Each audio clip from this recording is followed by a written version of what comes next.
मदनपुर गांव में मोहन अपनी जवान बेटी के साथ मिलकर मोमोज बेचता था। आओ आओ, गर्मा गर्म मोमोज खा लो, चटपटे तीखे मोमोज खा लो। देखते ही देखते उसके पास ढेर सारे ग्राहक आ गए। बहुत जल्दी से मोमोज लगा दो 2 प्लेट। और हाँ, मुझे ममता बेटी के हाथ के ही मोमोज खाने। जब से ममता मोमोज बनाने लगी है तब से हम बिना मोमोज खाए एक दिन रह नहीं सकते।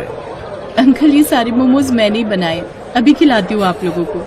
तो इस तरह ममता के हाथों के मोमोज पूरे गांव में प्रसिद्ध थे। कुछ ही दिनों बाद लड़के वाले उसे देखने आए। भाई साहब, मेरे बेटे की टेलर की दुकान है, लोगों के कपड़े सीता है, अच्छा खासा कमा लेता है, लेकिन हमारे घर में मेरे और मेरे बेटे विक्रम के अलावा कोई है नहीं, इसीलिए मैंने सोचा विक्रम की शादी कर देती हूँ।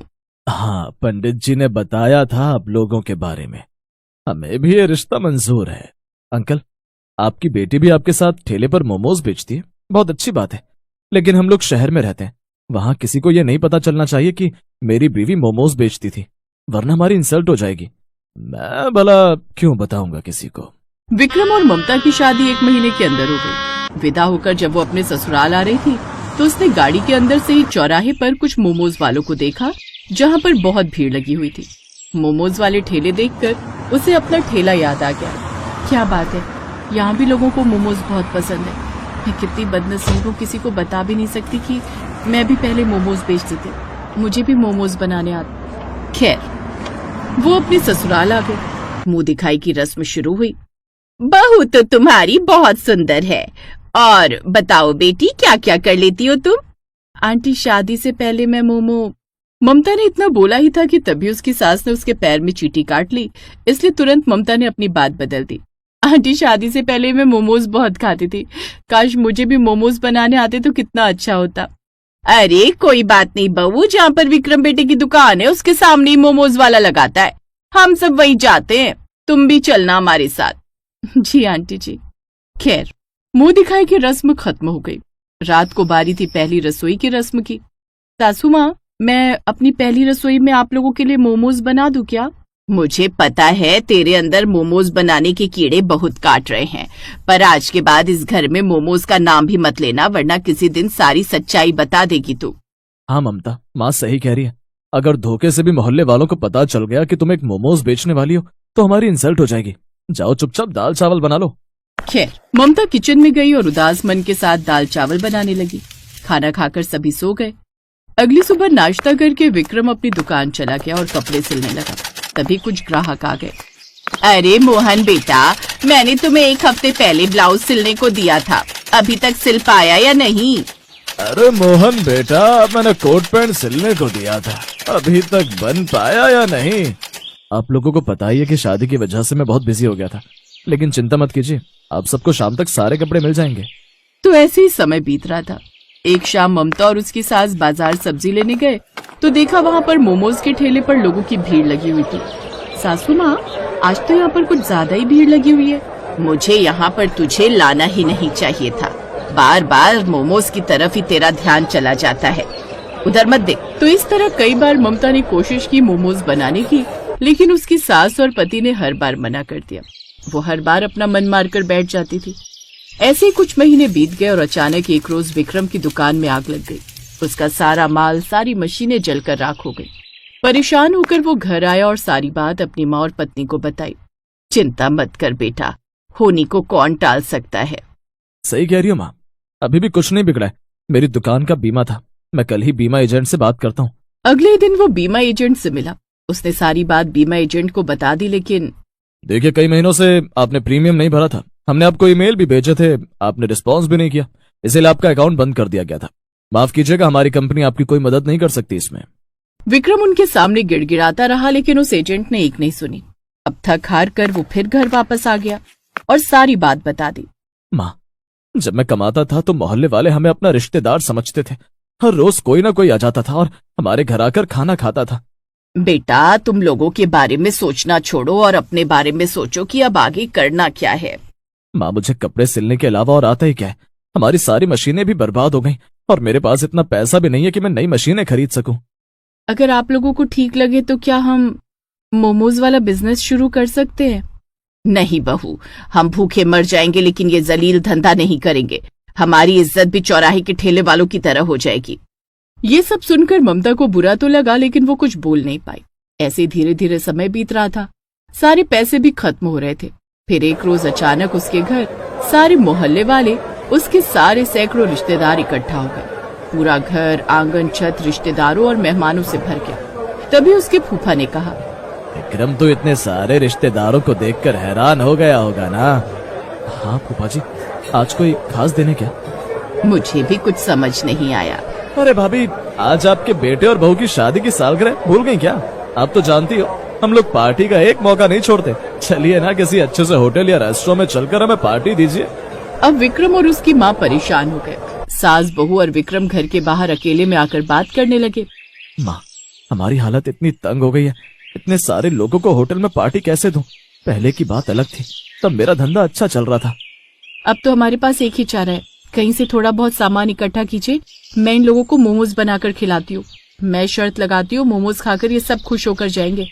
मैं मोमोज बेचने तो नहीं जा रही हूँ कि आप लोगों की इंसल्ट हो जाएगी। अगर पार्टी नहीं दी तब तो उससे भी बड़ी इंसल्ट हो जाएगी आप लोगों की। इस बार बहू सही कह रही है, इस बार बहू की बात मान ही लेते हैं। विक्रम तू जा, कुछ उधार सामान लेकर आ मोमोज बनाने का। तब तक मैं और बहू मेहमानों को संभालते हैं। उसी वक्त विक्रम बाजार गया और जितना भी सामान उसे उधार मिला सब लेकर घर आ गया। ममता अकेले उन सैकड़ों लोगों के लिए मोमोज बनाने लगी। उसने अलग अलग तरीके के मोमोज बनाए, दाल वाले मोमोज, आलू वाले मोमोज, कुछ तो रंग बिरंगे मोमोज भी बना दिए और कुछ मोमोज बनाकर उसने चाशनी में डाल दिए। शाम को जब पार्टी हुई तो मोमोज देखकर सब हैरान हो गए। अरे क्या बात है बहू, इतने रंग बिरंगे मोमोज मैंने आज तक नहीं देखे। ये ठेले वाले से लाई हो क्या? अरे नहीं, ये तो मेरी बहू ने बनाए हैं। बहू, तुम तो उस दिन कह रही थी कि तुम्हें मोमोज बनाने आते ही नहीं, फिर आज तुमने 100 किलो से भी ज्यादा मोमोज अकेले कैसे बना दिए? आप लोग मोमोज खाकर बताइए कैसे बने, बाकी बातें हम बाद में भी कर सकते। सबसे पहले तो विक्रम और ममता ने केक काटा, उसके बाद सबने मोमोज खाना शुरू कर दिया। उन्हीं मेहमानों में से एक बहुत बड़ा आदमी था जो किसी रेस्टोरेंट का मालिक था। मोमोज खाकर वो बहुत खुश हुआ। क्या बात है बेटा, इतनी वैरायटी के मोमोज मैंने आज तक नहीं देखे। रंग बिरंगे मोमोज, मीठे मोमोज, खट्टे मोमोज, तीखे मोमोज, तुमने तो कमाल कर दिया। अगर तुम बुरा ना मानो तो क्या तुम मेरे रेस्टोरेंट में काम करोगी? मैं हर महीने तुम्हें 1 लाख से भी ऊपर दूंगा। ये मौका ममता गंवाना नहीं चाहती थी, इसलिए उसने कहा, सासू माँ, क्या मैं इनके रेस्टोरेंट में काम कर सकती हूँ? वहाँ काम करने से तो आपकी इंसल्ट नहीं होगी। इसके अलावा हमारे पास कोई दूसरा रास्ता भी नहीं है। हमारी हालत बहुत खराब हो चुकी है। माँ, मुझे लगता है कि ममता बिल्कुल सही कह रही है। हमने इसके टैलेंट की आज तक कदर नहीं की। थोड़ी ही देर में सैकड़ों लोग उसके मोमोज की तारीफ करने लगे। ये सुनकर रेस्टोरेंट का मालिक बहुत खुश हुआ। क्या बात है बेटा, सैकड़ों लोगों का रिव्यू मुझे यहीं पर मिल गया। अब देखना कुछ ही महीनों में हमारा रेस्टोरेंट पूरे शहर में नंबर 1 बन जाएगा। बस तुम हाँ कर दो। ठीक है सर, मैं आपके रेस्टोरेंट में काम करने के लिए तैयार हूँ। उस दिन सारे मेहमान खुश होकर वहाँ से चले गए। अगले दिन से ही ममता ने रेस्टोरेंट ज्वाइन कर लिया। कुछ ही दिनों में उसने ढेर सारा पैसा कमा लिया और खुद का भी एक रेस्टोरेंट खोल लिया, जिसमें वो अपने पति के साथ मिलकर काम करने लगी और अपनी जिंदगी खुशी खुशी बिताने लगी।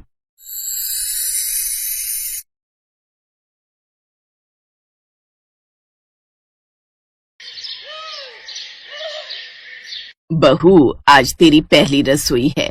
हमारी झोपड़ी के पीछे चूल्हा बना हुआ है, वहीं पर हम लोग खाना बनाते हैं। सासू माँ, हम लोग भी मिट्टी के चूल्हे पर ही खाना बनाते थे। बताइए क्या बनाना है खाने में? बहू, ऐसा कर, सबके लिए 4-4 रोटी बना ले, मैं तब तक प्याज काट लेती हूँ। तभी वहां पर पायल की ननद मोहिनी आ गई। माँ, आज भाभी पहली बार हमारे घर आई हैं, हम उन्हें प्याज रोटी खिलाएंगे। अब क्या कर सकते हैं बेटा। मोहन घर के बाहर से उनकी ये सब बातें सुन रहा था। उसकी आंखों से आंसू छलक रहे थे। खैर, पायल ने सबके लिए रोटियां बना दी और सभी लोग बैठकर खाना खाने लगे। सभी लोग खाना पीना खाकर सो गए। अगली सुबह मोहन जल्दी उठ गया। उसने अपना बोरा उठाया और बाहर कबाड़ बिनने निकल गया। आजकल लोगों ने कूड़ा कचड़ा तो सड़क पर फेंकना ही बंद कर दिया है। तभी मोहन को एक कूड़ादान दिखाई दिया। लगता है ऊपर वाले ने मेरी सुन ली।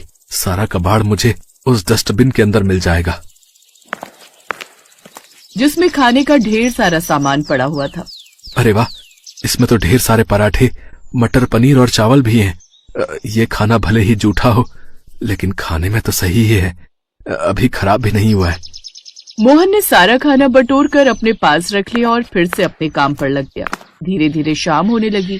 शाम को पायल की ननद ने उससे कहा, भाभी आज रविवार का दिन है और हमारे गांव में रविवार को बाजार लगती है, चलिए मैं आपको घुमा लाती हूँ। हाँ मोहिनी, मैं भी तुमसे यही कहने वाली थी। पायल और मोहिनी बाजार घूमने निकल गए। उनके पास पैसे तो थे नहीं कि वो शॉपिंग कर पाए।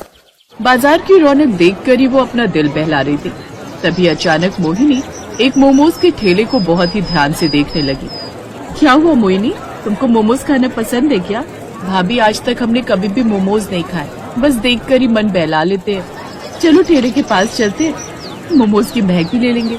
हाँ हाँ भाभी, ये आपने बिल्कुल सही कहा। दोनों ननद भाभी मोमोज के ठेले के पास जाकर खड़े हो गए। ये दोनों बस खड़ी थी। तभी ठेले वाले ने कहा, हाँ बहन जी, कितने प्लेट मोमोज लगा दूं? अरे नहीं नहीं भाई साहब, हम तो बस देख रहे थे कि मोमोज बनते कैसे हैं। हमारे पास मोमोज खरीदने के लिए पैसे नहीं है। शाम हुई नहीं कि तुम जैसे भिखारी तुरंत भीख मांगने आ जाते हो। चलो निकलो यहाँ से, यहाँ कुछ नहीं मिलेगा फ्री में। चाचा पागल हो गए हो क्या? हमने आपसे कब भीख मांगी? मोहिनी चलो यहाँ से, इनसे बहस मत करो। हमारे पास पैसे नहीं और फालतू में यहाँ खड़े हैं तो उन्हें ऐसा ही लगा होगा कि हम भिखारी हैं। पायल और मोहिनी उसी वक्त मार्केट से अपने घर की तरफ पैदल ही चल पड़ी। मोहिनी, मैंने मोमोज बनाने का तरीका उस ठेले वाले का देख लिया था। अगर मुझे मोमोज बनाने का सामान मिल जाए तो मैं उससे भी स्वादिष्ट मोमोज बना सकती हूँ। क्या बात है भाभी, आप तो बड़े तेज हो। खैर, पायल खाना बनाने ही वाली थी कि तभी राकेश कूड़ेदान से उठाया हुआ खाना लेकर घर पहुंच गया। रुक जाओ पायल, आज खाना बनाने की कोई जरूरत नहीं है। देखो मैं कितना अच्छा स्वादिष्ट खाना लेकर आया हूँ तुम सबके लिए। अरे बेटा, इतना अच्छा खाना तुझे कहाँ से मिल गया? आज मार्केट में एक शादी पार्टी हो रही थी, मैं वहीं पर कबाड़ उठाने गया था, तो लोगों ने मुझे खाना पैक करके दे दिया। क्या बात है भैया, कितने सालों बाद हम इतना अच्छा खाना खाने वाले हैं। थोड़ी देर में सभी लोग एक साथ बैठकर कचरे का उठाया हुआ खाना खाने लगे। लेकिन इस बारे में मोहन के अलावा किसी को नहीं पता था। उन्हें खुशी खुशी खाना खाता देख मोहन खुश भी हो रहा था और उसके अंदर एक दर्द भी था। कितना बदनसीब हूं मैं, अपने घर वालों को कचरे का उठाया हुआ खाना खिला रहा हूं। लेकिन कोई बात नहीं, खाना खराब तो है नहीं, इसी बहाने इनके चेहरों पर थोड़ी सी खुशी तो आई। लेकिन आधी रात में ही सभी का पेट खराब होने लगा। सभी लोग बार बार लोटा लेकर खेतों में शौच के लिए जाने लगे। मोहन भी कई बार शौच करने गया। तभी उसकी सास ने कहा, मोहन बेटा, ये कैसा खाना लेकर आया था तू? हम सबका पेट खराब हो गया। इससे पहले कि मोहन उनकी बात का कोई जवाब दे पाता, पायल बीच में बोल पड़ी, सासू माँ, इसमें मोहन जी की कोई गलती नहीं है। इतना अच्छा खाना हमने कई सालों से खाया नहीं था तो शायद इसीलिए हम पचा नहीं पाए। ये बात सुनकर मोहन को थोड़ा रिलैक्स महसूस हुआ। तभी उसकी सास ने कहा, हमारे पास डॉक्टर से दवा लेने के लिए पैसे तो है नहीं। ऐसा करो, गर्म पानी में थोड़ी सी लौंग, थोड़ा सा काला नमक डालकर पी लो सब लोग, पेट सही हो जाएगा। ये दादी माँ का नुस्खा है। सभी लोगों ने वैसा ही किया और सुबह तक सबका पेट ठीक भी हो गया। मोहन काम पर जाने वाला था कि तभी उसकी बहन मोहिनी ने उसे रोक लिया। भैया, हम सबको ना मोमोज खाने का बहुत मन कर रहा है। भाभी का भी बहुत मन है मोमोज खाने का। उन्हें मोमोज बनाना आता भी है। शाम को जब आप आना तो मोमोज बनाने का सामान लेते आना। बहन, मोमोज बनाने का सामान बहुत महंगा मिलता है। प्याज, आलू, हरी मिर्च, लहसुन, ये सब तो हम अपने घर के बाहर खुद ही उगा लेते हैं। जो पैसे मैं कमाता हूँ उससे घर चलना ही मुश्किल है। फिर भी मैं कोशिश करूंगा। कोशिश नहीं, लेकर आना भैया। एक बहन होकर मैं आपसे जिद भी नहीं कर सकती क्या? मोहन उसी वक्त अपने आंसुओं को छुपाते हुए काम पर निकल गया और सड़कों पर कूड़ा बिनने लगा। घूमते घूमते वो बहुत दूर निकल गया, फिर भी उसे कोई कबाड़ नहीं मिला। कितना बदनसीब भाई हूं मैं, अपनी बहन की एक छोटी सी ख्वाहिश भी पूरी न कर सका। घर पहुंचते ही मोहिनी ने उससे कहा, भैया, भाई अपनी बहन के लिए ना जाने क्या क्या कर देता है और आप एक छोटा सा काम नहीं कर पाए। मोहन की पत्नी पायल थोड़ी समझदार थी। वो अपने पति के दर्द को थोड़ा थोड़ा महसूस भी कर सकती थी। इसलिए मोहन के बोलने से पहले ही उसने कहा, पायल, हर भाई चाहता है कि वो अपनी बहन की हर ख्वाहिश पूरी करे। अपने भाई से इस तरह जिद नहीं करते। लेकिन भाभी, मैं तो सिर्फ मोमोज खाना चाहती हूँ। कौन सा राजमहल मांग लिया मैंने? तुम मोमोज खाना चाहती हो ना? आज रात में तुम सबके लिए मोमोज ही बनाऊंगी। लेकिन बहू, हमारे पास तो मोमोज बनाने का सामान ही नहीं है। सासू माँ, हमारे पास आटा है, नमक है, तेल है, आग जलाने के लिए लकड़ियाँ है, खाना बनाने के लिए मिट्टी का चूल्हा भी है। हमने अपने घर के बाहर हरी मिर्च, आलू, प्याज, लहसुन ये सब उगाई रखा है।